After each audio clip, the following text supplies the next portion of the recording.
चलिए स्टूडेंट, हम लोग प्रश्न संख्या 12 को सॉल्व करते हैं। देखिए प्रश्न संख्या 12 में क्या कहा जा रहा है। 4 सेंटीमीटर त्रिज्या वाले एक वृत्त के परिगत एक त्रिभुज एबीसी इस प्रकार खींचा गया है कि रेखाखंड बीडी और डीसी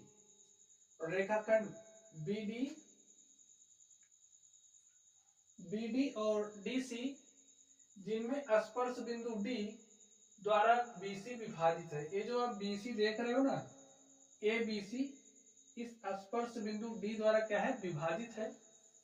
की लंबाइयां 8 सेंटीमीटर एवं 6 सेंटीमीटर है। भुजाएं ए बी और ए सी ज्ञात कीजिए। तो स्टूडेंट्स यहाँ पर ये जो भुजा आप ए बी देख रहे हो, इस भुजा ए बी को हमें ज्ञात करना है और यहाँ पर ये जो भुजा आप ए सी देख रहे हो, हमें इस भुजा ए सी को भी ज्ञात करना है। ठीक है, चलिए हम लोग इसको सॉल्व करते हैं और देखते हैं हमारा सॉल्यूशन क्या होगा। लिखिए सॉल्यूशन दिया है वृत्त की त्रिज्या,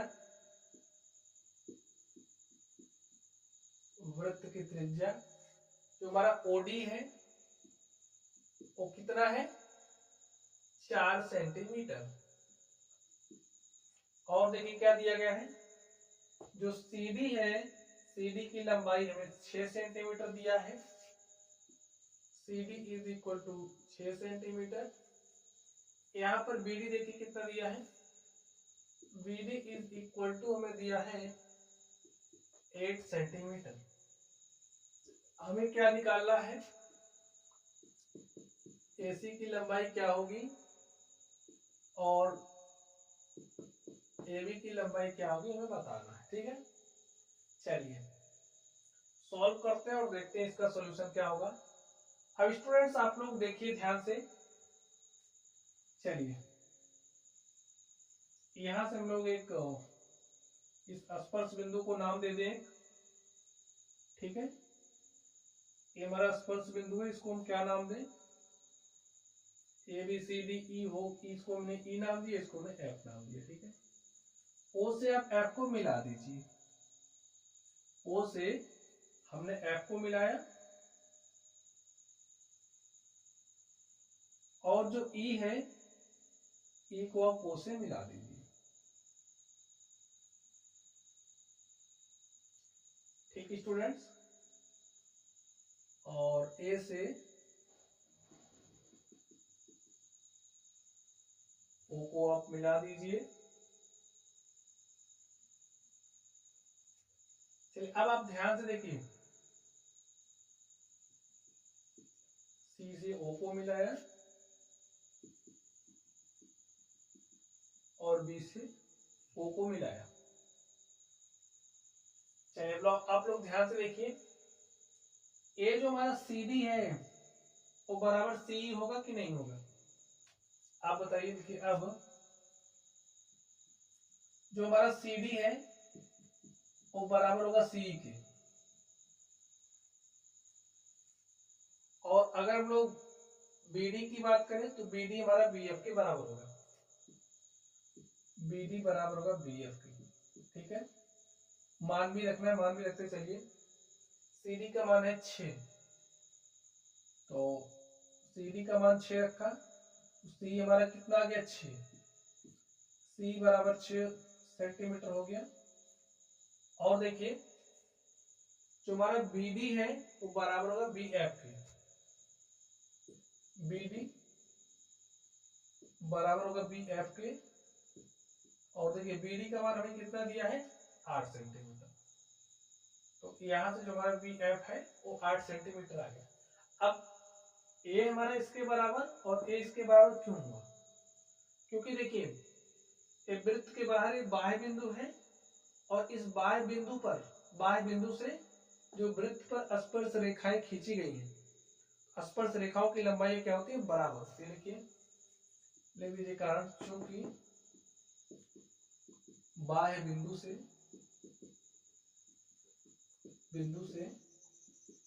वृत्त पर खींची गई स्पर्श रेखाओं की लंबाइयां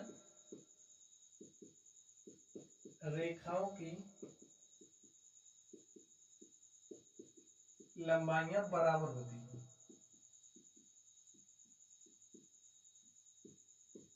ठीक है स्टूडेंट, इस आधार पर हमने लिखा। अब ध्यान दीजिए, ये जो हमारा ए ई है वो ए एफ के बराबर होगा कि नहीं होगा? बराबर होगा। कारण उसका क्या होगा? यही कारण होगा। तो ए बराबर आप ए एफ लिख दीजिए और इसको मान लेते हैं हमारा क्या है? एक्स है। ठीक है, इसको हमने एक्स मान लिया।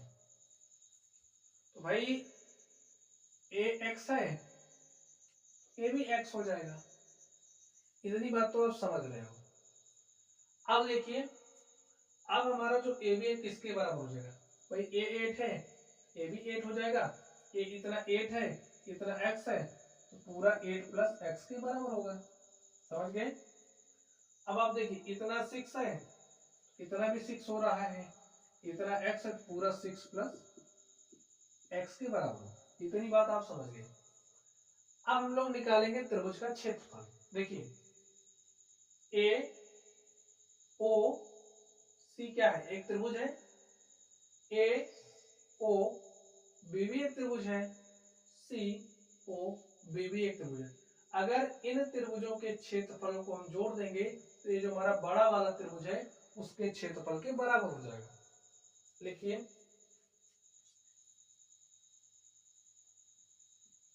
त्रिभुज के क्षेत्रफल का फॉर्मूला लिख देते हैं।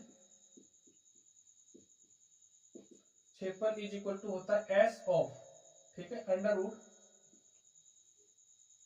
अगर हमारे पास कोई त्रिभुज है जिसकी तीनों भुजाओं की लंबाई हमें पता है, तो त्रिभुज का क्षेत्रफल कैसे निकालते हैं उसके लिए फॉर्मूला क्या होता है? देखिए, S of S minus A, S minus B, S minus C, ये हमारा फॉर्मूला होता है स्टूडेंट। एस क्या होती है? हमारी अर्ध परिमित, सेमी पेरीमीटर। ठीक है, एस इज इक्वल टू होता है ए प्लस बी प्लस सी अपॉन में 2। अब ए बी सी है क्या? त्रिभुज के भुजाओं की लंबाइयां। तो ले लीजिए, लंबाइयां क्या है? 6 प्लस एक्स, 8 प्लस एक्स और 6 प्लस 8। ठीक है, तो लिख देते हैं 6 प्लस एक्स प्लस क्या हो जाएगा? 8 प्लस एक्स प्लस में 8 से 14 बटे में 2। 6 8 14 14 28, एक्स एक्स 2 एक्स बटे में, देखिए 2 कॉमन हो जाएगा, 2 हमने कॉमन कर लिया है, तो 14 प्लस एक्स बटे में 2, 2 से 2 कैंसिल, हमारे पास 14 प्लस एक्स आ गया। ये जो त्रिभुज ए बी सी है, इसका जो अर्धपरिमित है एस, हमारे पास 14 प्लस एक्स आ गया है। चलिए त्रिभुज का क्षेत्रफल देखिए क्या हो जाएगा। देखिए, त्रिभुज ए बी सी का क्षेत्रफल,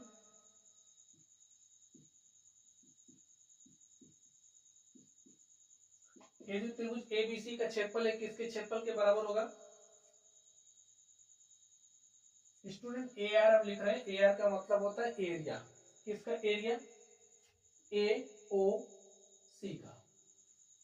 ठीक है, area of triangle A O C, इसको ऐसे पढ़ेंगे plus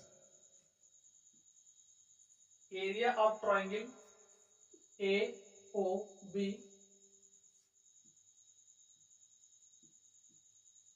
plus area of triangle B O C. ठीक है, चलिए अब त्रिभुज एबीसी का क्षेत्रफल क्या होगा? फॉर्मूला अप्लाई करिए। S of S minus A, S minus B, S minus C. S का मान आया है 14 प्लस एक्स, लिखिए 14 plus X, S minus A 14 plus X, A का मान क्या है देखिए, चलिए 6 प्लस एक्स, किसी को आप ए, किसी को बी, किसी को सी ले सकते हैं, कोई दिक्कत नहीं है यहाँ पर। तो 14 एस माइनस ए, माइनस लिखिए, लिखिए ए का मान यहाँ पर हमने क्या रखा था 6 प्लस एक्स, तो यहाँ पर 6, देखिए माइनस अंदर जाएगा, ये -6 हो जाएगा, ठीक है। अब यहाँ पर लिखिए मल्टीप्लाई के साथ 14 plus x minus 8 minus x, 14 plus x minus 14, हल कर लीजिए। अब इधर देखिए क्या होगा, ए ओ सी का क्षेत्रफल आप कैसे निकालोगे, ए ओ सी। अब आपको थोड़ा सा ध्यान देना है, क्या ध्यान देना है, ए ओ सी में देखिए ए हमें ऊंचाई दी गई है,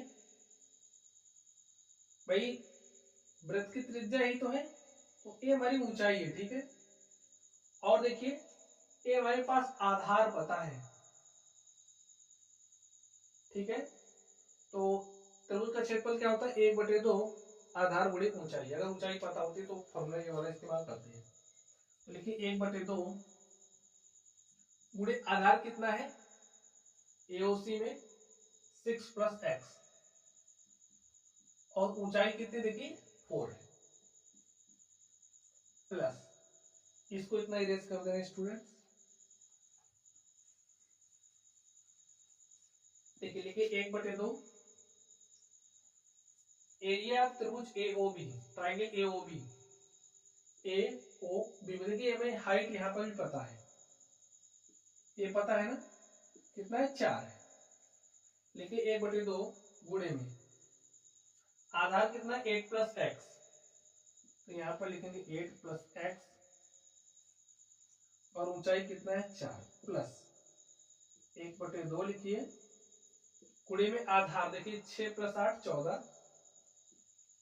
गुणे में ऊंचाई कितना है 4 है। इसको आप हल कर लीजिए, सॉल्व करिए, देखिए क्या आएगा। 2 से काटा, 2 दूनी 4, 2 से इसमें गुणा करेंगे 2 छंग 12 प्लस 2x, यहाँ पर देखिए 2 से इसको काटा, 2 दूनी 4 कट गया, 2 अठे 16 प्लस 2x, 2 से इसको काटा, 2 दूनी 4, 14 दूनी 28, क्या आ गया इधर 12 16 28 28 56, 56 प्लस 2 2 4x, ठीक है। 4 हमने कॉमन कर लिया, तो बचा क्या, 4 से काटोगे 4 1 4, 1 5, 4 चौके 16, यहाँ पर आ गया 14 प्लस एक्स। इस तरफ ने सॉल्व कर लिया। इधर देखिए, अब आप इस तरफ देखिए, हल करिए इसको।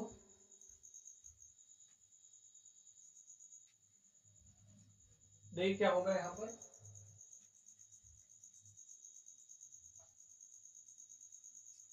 चौदह प्लस एक्स को आप ऐसे ही लिख लीजिए, 14 में से 6 घटाइए 8 आएगा, और x x से कैंसिल हो जाएगा, ठीक है। यहाँ पर क्या आ गया 8, x x से कैंसिल हो गया, 14 में से 8 घटाइए कितना हो जाएगा 6, और यहाँ से 14 14 से कैंसिल हो जाएगा, यहाँ पर क्या आ गया x। आगे देखिए अंडर रूट 14 प्लस एक्स, 8 गुणे 6 करोगे तो 8 छंग 48 इंटू में x। अब आगे देखिए क्या हो जाएगा, under root 14 plus X 48 into में x, ठीक है। ये हमारा इसके बराबर आया है। चलिए सॉल्व करिए आगे।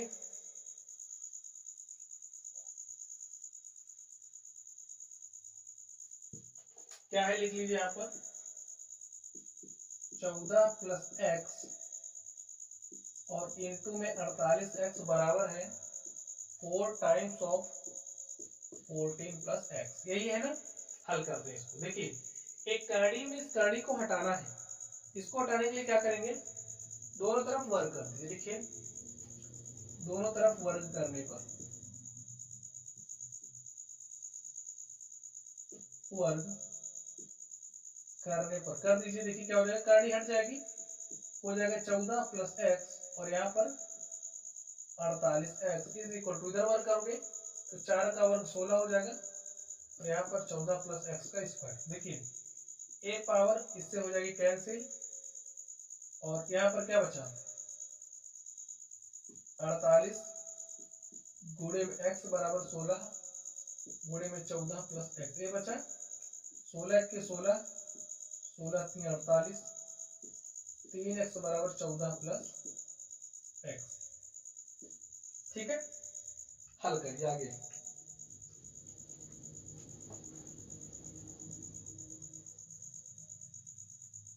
देखिए 3x है यहाँ पर, एक एक्स इधर लेकर के आइए, 3x में से x घटाए तो 2x बराबर 14, x बराबर 14/2 और 14/2 का मतलब हो जाएगा 7। देखिए हमारे पास x का मान आ गया है। अगर x के मान को हम यहाँ पर रखते हैं तो हमारी भुजा AC मिल जाएगी। लिखिए AC बराबर, AC क्या है 6 प्लस एक्स, ठीक है, x का मान रखिए क्या रखना है 7, तो 6 प्लस 7 बराबर 13। AC का मान कितना आ गया 13। चलिए ए भी निकालते हैं। ए भी देखिए किसके बराबर है 8 प्लस एक्स के, 8 प्लस एक्स और x का मान क्या रखना है 7, 8 7 क्या हो गया 15। ए बी का मान भी हमारे पास आ गया 15। तो ए जो 6 प्लस एक्स है AC का मान आ गया 13 और यहाँ से ए बी का मान आ गया 15। लेकिन अतः अब लिख दीजिए सॉल्यूशन आ गया है। लेकिन अतः ए बी बराबर 15 सेंटीमीटर तथा AC बराबर 13 सेंटीमीटर है। अतः ए बी बराबर 15 सेंटीमीटर तथा AC बराबर 13 सेंटीमीटर। तो स्टूडेंट इस तरीके से जो हमारी प्रश्न संख्या 12 थी, प्रश्न संख्या 12 को हमने सॉल्व कर लिया है। तो चलिए स्टूडेंट्स आप लोग पढ़ते रहिए। अगर आप लोगों को कोई भी डाउट हो तो कमेंट बॉक्स में कमेंट करना। वीडियो पसंद आए वीडियो को लाइक कीजिएगा। चैनल पर नए हो तो चैनल को सब्सक्राइब करना। तो चलिए आप लोग पढ़ते रहिए। Thank you.